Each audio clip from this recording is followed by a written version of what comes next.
Problem ছিল মূলত cold স্টার্টিংয়ে এটা 2000 আরপিএম থাকতো না। কোল্ড স্টার্টিংয়ে 1 2 বার 3 বার পর্যন্ত সে স্টার্ট বন্ধ হয়ে যেত।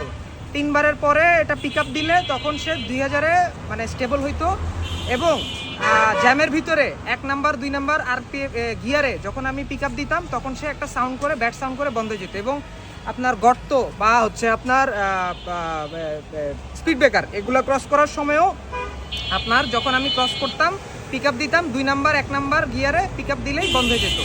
আর দ্বিতীয় ইস্যু ছিল হচ্ছে রাস্তা ফ্রি থাকলে 2 নাম্বার 3 নাম্বার থেকে যখন পিক আপ দিতাম তখন সে পাওয়ার লুজ করতো, মানে সে হচ্ছে পাওয়ার ল্যাগ করতো। সে হচ্ছে হ্যাঁ পাওয়ার মানে যতটুকু আমার মাসল মেমোরিতে আছে যে এতটুকু পিক আপ দিলে আমার এত স্পিডে যাওয়া উচিত, সে সেই পরিমাণ যেত না। সে অনেক স্লোলি অনেক টাইম নিয়ে স্লোলি হচ্ছে সে আরপিএমটা পিক আপ করতো, ঠিক আছে।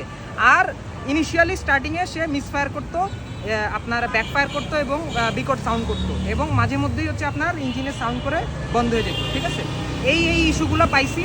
এর পরবর্তীতে আমাকে এটা ফিল্টার চেঞ্জ করা, আমি ওই যে পল্টনে নিয়ে যাওয়ার পরে আমার ফুয়েল পাম্পের ফিল্টার চেঞ্জ করা হয়েছে। না বলি কোথায় গেছি, আচ্ছা যে জায়গাগুলোতে কাজ করছি মোটামুটি না কাজ করার পরে কিছু হয় নাই। ওরা হচ্ছে মানে ভুংভাং বুঝায় আমাকে এটা সেটা দিয়ে বলছে এটা সম্ভব না, আমরা করতে পারি না। পরে আমি এখানে আসলাম, এখান থেকে আজকে যেই কাজগুলো করছে তারা করার পরে এখন পর্যন্ত ঠিক আছে, বাট এটা ইন ফিউচারে হবে কিনা আমি শিওর না। আমি যতদূর জানি আপনি হচ্ছে একজন ইঞ্জিনিয়ার। হ্যাঁ আমি ইঞ্জিনিয়ার। সো ইঞ্জিনিয়ার যেহেতু আপনি তো অন্তত বুঝতে পারছেন যে আগের যে সমস্যাগুলো ছিল যে আরপিএম 1200 থেকে 1000-এ ফ্লাকচুয়েট করতো, সেই সমস্যাটা এখন নাই এবং না থাকার কারণে 2000-এ স্টেবল আছে।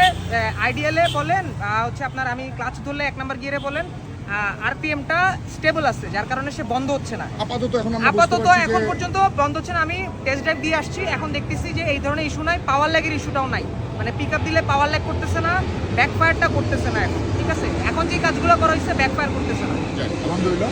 তবে আমাদের কথা হচ্ছে যেহেতু একটা ইঞ্জিন আমরা আমাদের যেই কাজ করার এটা আমরা করে দিয়েছি ইনশাল্লাহ।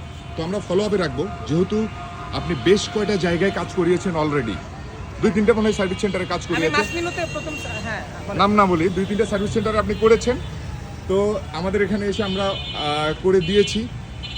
যেহেতু আপনার সকালে ইস্যুসটা বেশি হয় আমি যেটা শুনলাম, তো কালকে সকাল পর্যন্ত আমরা আপনাকে ফোন দিব। কালকে সকালে ইনশাআল্লাহ আমরা রাখতে পারতাম বাইকটা, আপনিও চাচ্ছিলেন রেখে যাওয়ার জন্য।